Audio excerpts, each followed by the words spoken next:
न मक़तल हुई दिल न खंजर हुई दिल, न फातह जो ॿेड़ो न संघर हुई दिल।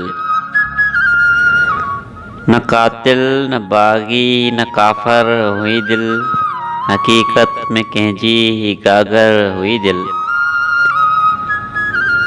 नज़म जे लिखण लाइ कागर हुई दिल, ही मज़दूर बालक ही शाइर हुई दिल।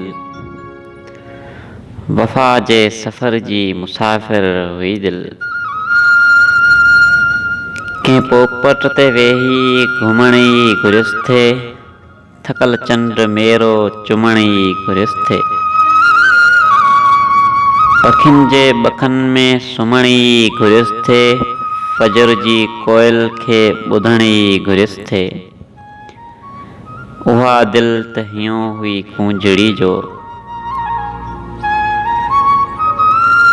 उन्ही खे अव्हां जे निसाबनि विलोड़ियो, मकारीअ खे ओढियल किताबनि झंझोड़ियो। सुलेबनि झंझोड़ियो उताबनि झंझोड़ियो, निज़ामनि जी नफ़रत ग़लाज़त निहोड़ियो। उन्ही नेठ विरची सदियुनि खे परोड़ियो, जनूनी धमालनि जंगनि खे पिरोड़ियो। कथा खे परोड़ियो दगा खे परोड़ियो, धर्म खे मज़हब खे ख़ुदा खे परोड़ियो।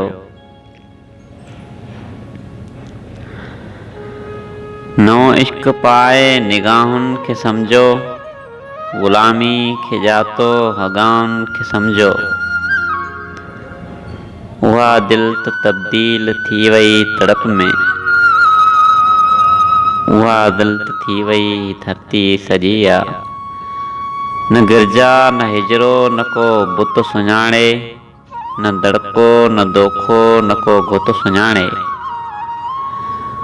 उहा दिल त कंहिंजे पघर जो फुड़ो आ, उहा दिल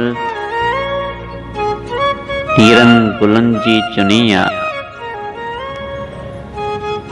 उहा दिल त वेढ़नि गसनि जी मिटी आ, उहा दिल त हाणे असांजी बि नाहे। उहा दिल त हाणे फ़क़ति इश्क़ आहे, रुॻो इश्क़ आहे, रुॻो इश्क़ आहे।